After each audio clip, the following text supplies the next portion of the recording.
Continuando a nossa aula de números decimais, vamos ver agora o quadro de ordens, né, de números decimais. Primeiro vamos falar ali da parte decimal, ó.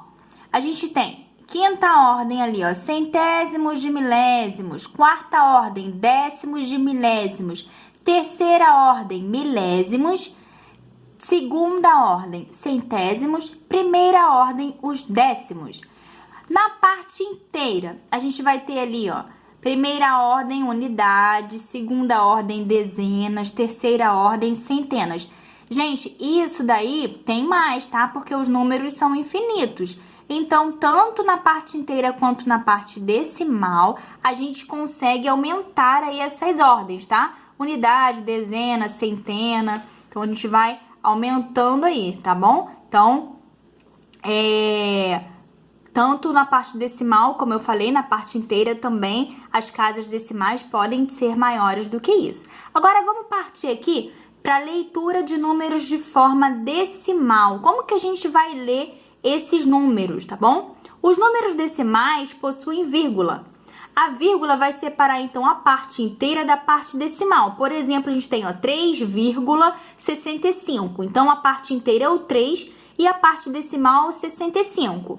Próximo exemplo, a gente tem 6,485. A parte inteira é o 6 e a parte decimal, né, é o 485. Aí, ó, 109,37, a mesma coisa. A parte inteira é o 109 e a parte decimal é o 37. Mas como que a gente vai fazer a leitura, né? Então, temos o 3, o 6 e o 109, que é a parte inteira. O 65, o 485 e o 37 é a parte decimal dos exemplos que a gente falou. A leitura de um número decimal ocorre da seguinte forma. A gente lê a parte inteira e depois a parte decimal. Então, ó, exemplo, 3,65. A gente vai ler 3 inteiros e 65 centésimos. Por quê? Porque tem dois números depois da vírgula. Então, se são dois números depois da vírgula, vamos falar centésimos.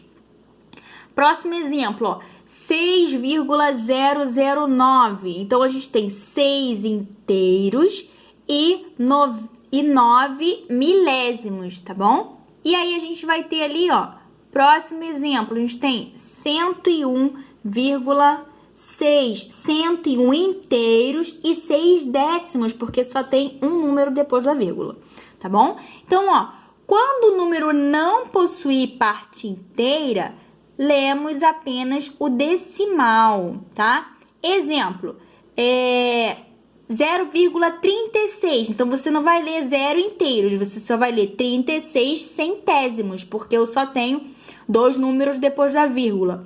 0,987, ó. Então, você não vai ler 0 inteiros e 987 milésimos. Por que é milésimos? Porque tem 3 números depois da vírgula. E, ó, 0,6, então são 6 décimos, tá bom? Agora, ó, podemos ainda realizar a leitura sem considerar o seu valor posicional. Utilizamos apenas a vírgula, como eu li lá no início, ó, 3,91. Eu não falei 6,65? A gente também pode ler dessa maneira, sem falar o valor posicional dele, ó, 4,12 ou 15,39. Apenas assim, do jeito que está apresentando pra gente. Agora, se a gente for fazer uma leitura considerando o valor posicional, vamos falar dessa maneira aí, tá bom? 90 igual a 0,987. 987 milésimos, beleza?